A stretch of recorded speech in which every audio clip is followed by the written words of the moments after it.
Olá você, quinta-feira, 25 de fevereiro de 2016, bom dia. Sindicato Rural muda grade de shows da Fenamilho. Luan Santana fará a apresentação no lugar do cantor Gustavo Lima.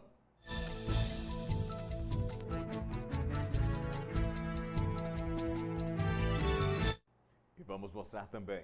Solenidade marca a elevação da Companhia de Bombeiros à Companhia Independente em Patos de Minas. Com isso, ela passa a receber mais recursos próprios, específicos, tanto para a área operacional como para a área administrativa. Jovem que matou adolescente na rua São Geraldo às vésperas do Natal de 2013 é condenado a 14 anos e meio de prisão. Os crimes que ele praticou naquele dia lá eram graves, né? Um inocente foi morto. Alarme de agência bancária dispara e causa confusão. Já houve casos em que fica um assaltante no interior. Mamoré perde mais uma em casa e se complica no módulo 2. A bola não entra, a gente luta, a gente tem determinação, a equipe tem vontade.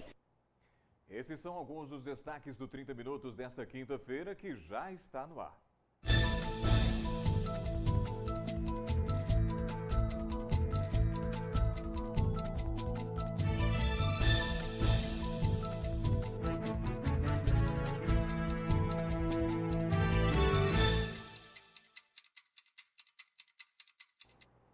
E somente uma aposta da cidade de Ipuiuna, no sul de Minas, acertou sozinha as 6 dezenas da Mega Sena, sorteadas na noite desta quarta-feira, e vai levar um prêmio principal de R$ 35.196.529.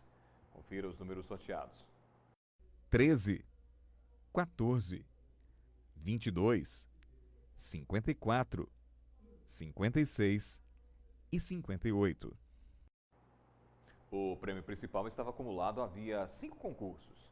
Se esse dinheiro for aplicado integralmente na caderneta de poupança, por exemplo, segundo a Caixa, o ganhador receberá mensalmente cerca de R$ 221.500. A Caixa informou ainda que 80 apostas acertaram a quina e cada uma tem direito a receber um valor de R$ 37.673.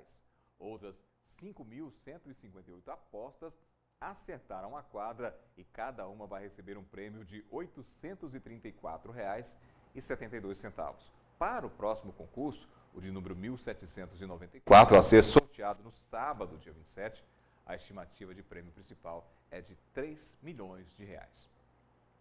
E uma solenidade marcou a elevação da Companhia de Bombeiros de Patos de Minas à Companhia Independente. A mudança dará autonomia administrativa à corporação. A terceira companhia do Corpo de Bombeiros passou oficialmente para a quarta Companhia Independente. A elevação dará autonomia administrativa à corporação, melhorando o atendimento à sociedade. Quem irá comandar a companhia é o Major Ricardo Maresguia, que tomou posse durante a solenidade, a qual aconteceu nesta quarta-feira em Patos de Minas.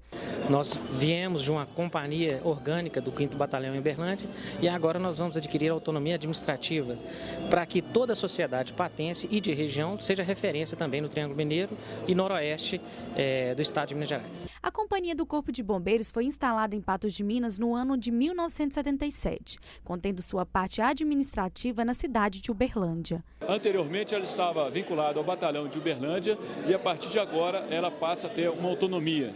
Com isso, obviamente, ela passa a receber mais recursos próprios, específicos, tanto para a área operacional como para a área administrativa. Com a elevação independente, a quarta Companhia de Patos de Minas ficará responsável pela cobertura de 37 cidades. Nós temos previsão que nos próximos 3 anos, com a evolução e com a compra de novos equipamentos e alocação de recursos humanos, que a gente possa transformar a Companhia Independente a nível de batalhão. Com isso, diminuindo o tempo de resposta e melhorando a prestação de serviço na comunidade. O que a gente vê aqui hoje é o coroamento do fruto de um trabalho de diversas pessoas, do capitão Arthur, de todas as lideranças do Corpo de Bombeiros e da quiescência e da boa vontade do vice-governador Antônio Andrade, que tem um compromisso de resgatar a nossa cidade como cidade polo. Foi assim com a criação da superintendência da Copasa em Patos de Minas, está sendo assim com a transformação da Companhia de Bombeiros em Companhia Independente e nós continuamos o trabalho no sentido de consolidar essas condições para que Patos resgate essa condição de cidade polo que foi perdida ao longo dos governos anteriores. Para as autoridades, a mudança é um novo passo para a instalação de um batalhão na cidade. A gente sabe que essa companhia atual, ela atende quase toda a mesorregião do Alto Paranaíba. Então a demanda é muito grande. Então é um pequeno grande passo para que estruturar um batalhão e aí o quê? Um efetivo maior, a melhor qualidade na resposta ao cidadão que carece do Corpo de Bombeiro. O Corpo de Bombeiro é uma instituição hoje universal, amada por toda a sociedade e mostra o prestígio de Patos de Minas e a importância de Patos de Minas como polo e referência na mesorregião do Alto Paranaíba. Dando sequência à pauta de julgamentos no Fórum da Comarca de Patos de Minas, ontem foi julgado o réu Daniel Luiz Rodrigues Silva. Ele é acusado de matar a tiros nas vésperas do Natal de 2013 Carlos Henrique Soares. O autor foi condenado a 14 anos e meio de prisão em regime fechado. Diante do juiz, o réu, que antes negava o crime, confessou que matou a tiros Carlos Henrique Soares, na época então com 16 anos de idade. Daniel disse ao juiz que estava sendo ameaçado pelo menor que seria o alvo. O menor, que hoje cumpre medida socioeducativa, teria, segundo ele, feito disparos de arma de fogo em frente à casa, inclusive acertado um parente. O menor era namorado da irmã de Daniel. O réu vinha negando o crime, trouxe álibi, né? Uma tia dele disse que ele estava vivendo com ela lá em Unaí, no dia dos fatos, e hoje ele resolveu, né, trazer a verdade. Até porque a tese de negativa de autoria ela era muito frágil diante das provas que nós tínhamos. A gente acredita que existe sim os indícios de autoria e materialidade, motivo pelo qual ele confessou. O crime aconteceu no dia 24 de dezembro de 2013, às vésperas do Natal, na rua São Geraldo, no bairro Padre Eustáquio. A vítima seguia de bicicleta na companhia de outro menor, quando o autor passou de moto e fez os disparos. O adolescente de 17 anos, que seria o alvo, conseguiu escapar. Daniel Luiz Rodrigues Silva, na época com 19 anos, fugiu, mas foi encontrado pela polícia na casa de parentes na cidade de Unaí, em março de 2014. O réu era acusado de tentativa de homicídio, corrupção de menores e assassinato. Ele já cumpriu 8 anos de prisão por outra tentativa de homicídio, 2 meses antes de matar Carlos Henrique. Daniel foi condenado a 14 anos e meio de prisão em regime fechado. Os crimes que ele praticou naquele dia lá eram graves, né? Um inocente foi morto, então era a pena do homicídio consumado. Até nós pedimos mais pena, mas o Conselho de Sentença absolveu um dos crimes, né? Que é o crime de corrupção de menores, e nós entendemos que ficou na boa medida. A pena dos fatos ele ultrapassa muito um homicídio comum. A própria confissão, né, já é um benefício que vai ser aplicado em seu favor, atenuando a pena. Nós vamos discutir as qualificadoras, tentar diminuir a pena nesse sentido. Olha, e hoje acontecerá o julgamento do réu Luiz Fernando Rodrigues Dias, acusado de matar Sânio César Silva. Esse crime aconteceu em 2014. Agora são 11 horas e 40 minutos em instantes. Buracos na Rua da Mata causam transtornos e moradores se irritam.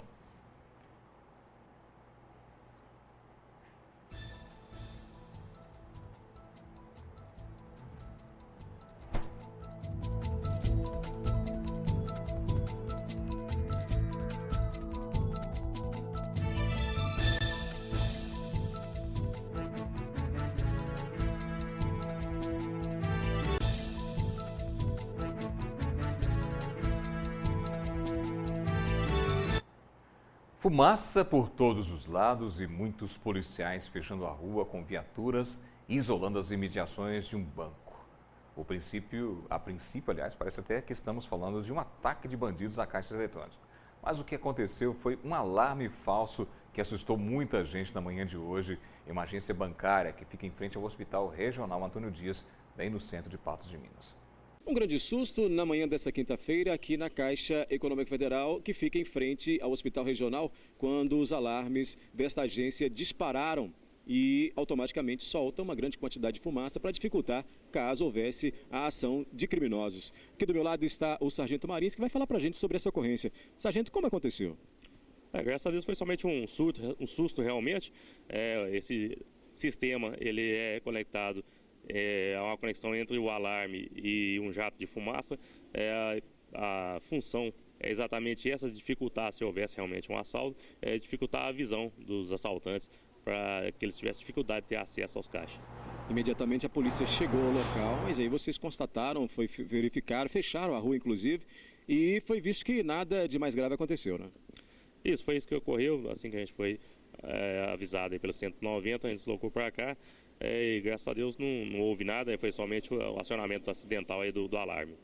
Sargento, agora nesses casos, evidentemente que quando acontece esse tipo de coisa, a polícia tem que realmente fazer esse tipo de prevenção, né? Porque, afinal de contas, não se sabe o que tem lá dentro. Exato, a gente tem que fazer esse tipo de ação, né, de intervenção, e tomando precauções que a gente não sabe exatamente o que aconteceu, inclusive a orientação que fica aí são para os pedestres, para as pessoas que estão próximas, a não se aproximarem, né? Muitos curiosos tentam ver de imediato o que acontece, e já houve casos em que fica um assaltante no interior e dispara, mata, pessoas que estavam somente passando, né, que tentam verificar a situação por curiosidade. Obrigado, sargento. Por sorte, foi apenas um alarme, vamos considerar falso, mas de qualquer maneira, a polícia presente agindo imediatamente na ação do que poderia ter resultado em um crime. Odair Cardoso para o jornalismo da NTV. Olha, buracos nas ruas de Patos de Minas têm causado acidentes e muita revolta na população. O morador diz que já não aguenta mais tanto descaso. Andar por Patos de Minas se tornou uma tarefa difícil. Os buracos nas ruas da cidade dificultam o tráfego dos motoristas, causam danos nos veículos e até acidentes. Na rua Mata dos Fernandes, a condutora de uma motocicleta ficou ferida esta semana. Ela vinha no sentido aqui atravessando a Rua da Mata, onde está cheio de buraco aqui. O carro vinha subindo e no desviar dos buracos acabou batendo.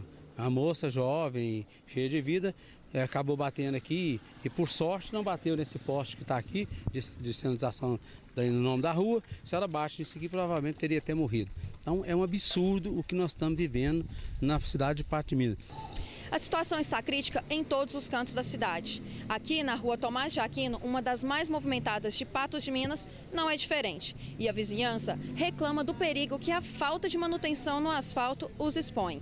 Muito buraco, tá difícil, todo dia a gente vê casos de carro estourando pneu aqui, já teve acidente, o carro já subiu aqui na minha calçada aqui, desviando do buraco aí.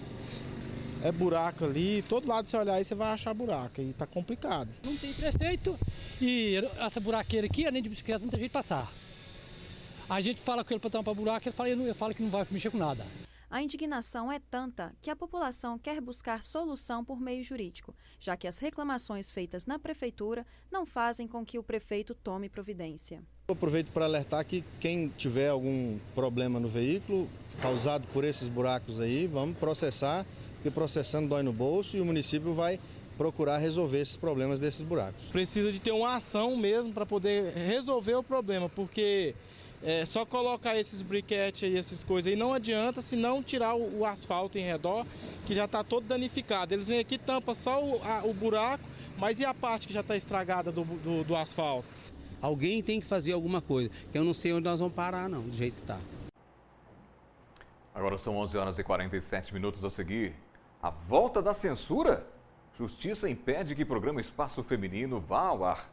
Sindicato Rural muda grade de shows da Fenamilho. Luan Santana fará a apresentação no lugar do cantor Gustavo Lima.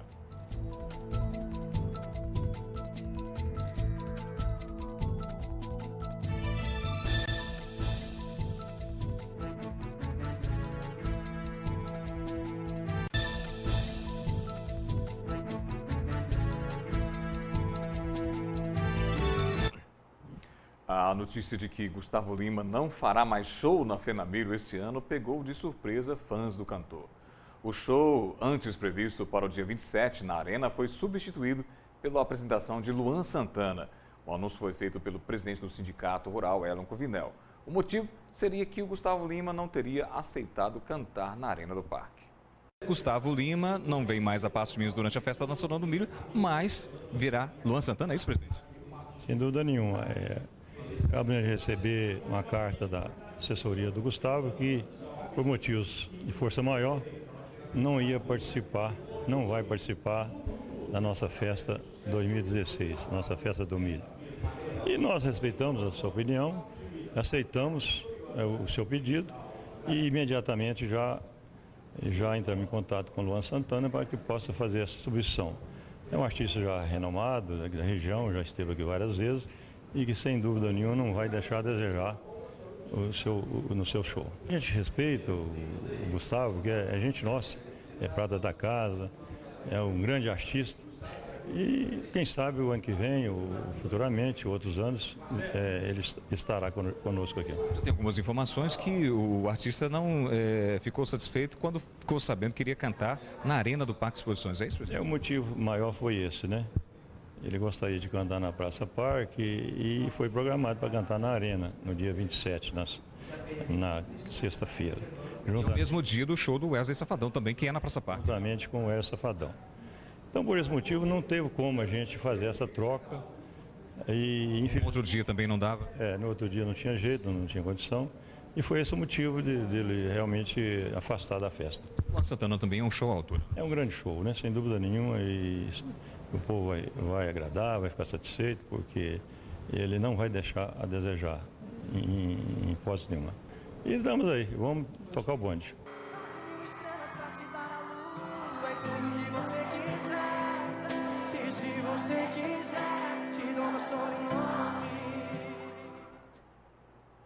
Olha, e nas redes sociais, o cantor Gustavo Lima se defendeu, negando ter recusado cantar na Arena. O cantor afirmou que, na verdade, houve uma mudança na data da apresentação, já que no ano passado havia sido acordado verbalmente que o show seria no segundo sábado da festa e que a estrutura utilizada nos shows não seria adequada ao palco da Arena. O programa Espaço Feminino, exibido toda quarta-feira às 18 horas, lamentavelmente não foi ao ar ontem. A jornalista Ludmila Bahia havia convidado autoridades para falar de um tema que ganhou destaque nos últimos dias na cidade: o crime de estupro. Entretanto, a emissora foi surpreendida por uma decisão judicial para a não exibição do programa, o que causou estranheza à direção da emissora, já que o conteúdo é meramente jornalístico. A NTV foi surpreendida por uma decisão judicial impedindo a exibição integral do programa Espaço Feminino. Mesmo após o cumprimento da decisão do juiz Marcos Caminhas Faciani, o advogado responsável pela ação acionou a polícia. O motivo do acionamento foi porque o solicitante alega que ele entregou aqui uma decisão judicial e que, no momento, a secretária se recusou a assinar. Ela não tinha sido cumprida? Ainda não. O programa estava no ar? Estava. Eu presenciei aqui na própria emissora. O programa estava no ar? Sim. Eu não cheguei a observar, não. Eu vim simplesmente trazer o teor da decisão com força de mandado. Cheguei aqui antes das 6 horas da tarde, em cumprimento a uma determinação do Dr. Marcos, inclusive recomendação dele, que trouxesse a decisão em caráter de urgência para ser cumprida. Apenas isso. Como eu cheguei, a emissora se recusou a assinar, a receber a decisão, fiz a solicitação eu mesmo para a Polícia Militar para que ela comparecesse e certificasse. A medida judicial causou estranheza, já que o programa trata de um assunto conhecido por todos e de grande relevância para a sociedade. Que é muito estranho como que um escritório de advocacia tem conhecimento de um conteúdo, de um programa prévio e que faça-se uma censura prévia de um programa que ainda não foi ao ar.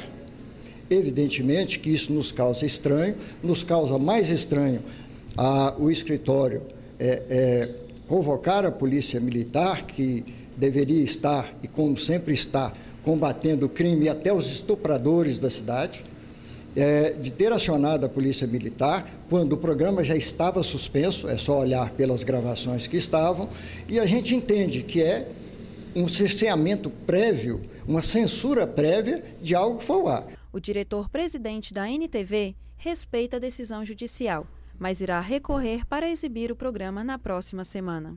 Estamos encaminhando toda essa documentação à ABERT, aos órgãos também de direito do sistema de radiodifusão do Brasil, porque isso eu vivi, nem na época da ditadura nós vimos algo tão estranho, que é uma censura prévia de um programa de televisão conceituado, eu quero dizer, aos telespectadores da NTV, aos espectadores do Espaço Feminino. Trata-se de uma decisão em fase liminar, que nós vamos tomar conhecimento do programa, e esse programa, na próxima quarta-feira, estará ao ar, preservadas as recomendações do juiz, do Dr. Marcos Caminhas Faciani, que estão dentro da petição, que estão dentro da recomendação dele, da determinação dele, mas que o programa irá ao ar excluindo o que ele pede liminarmente.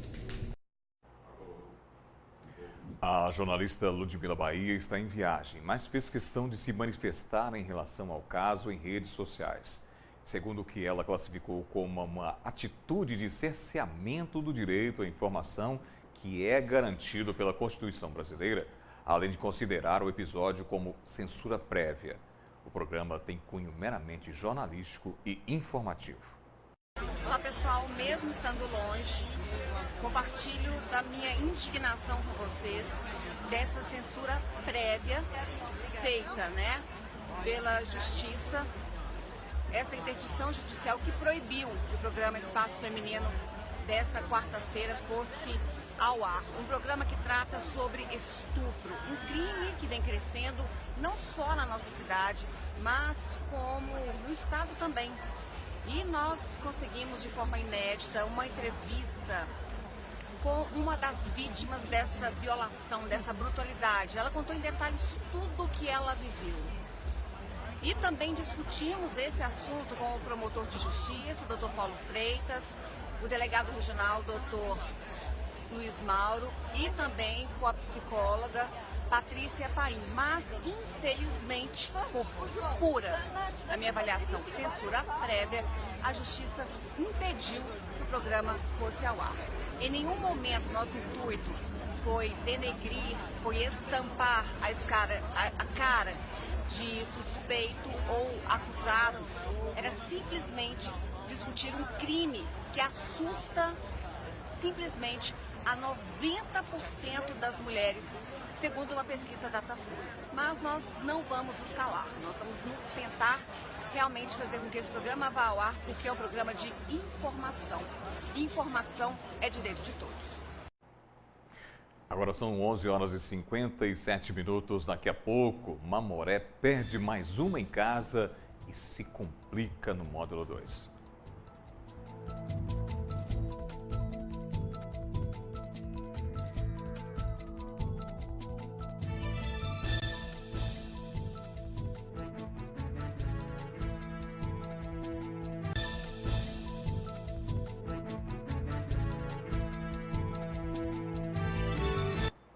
E o Mamoré, hein? Continua sem vencer no módulo 2 do Campeonato Mineiro. Na noite de ontem, no estádio Bernardo Rubinger, o time foi derrotado pela equipe do Formiga por 2-1.